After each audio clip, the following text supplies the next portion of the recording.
masakit.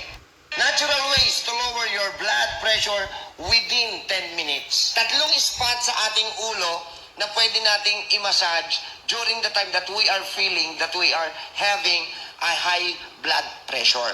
Una is under the ear.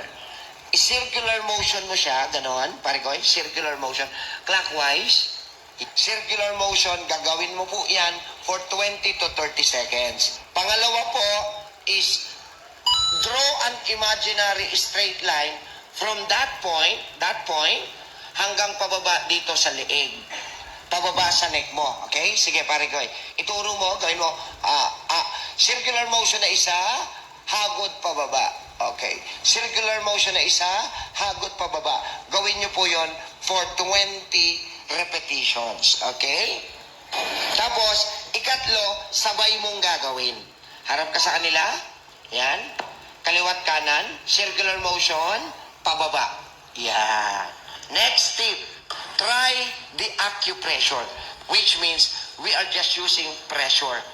Okay? Ang ituturo ko lang, ano yung acupressure points? Yung GB20 o tinatawag naming gallbladder 20. Yan, GB20. Yan. Circular motion. Sige, i-acupress nyo, i-press. Madiin pero hindi masakit.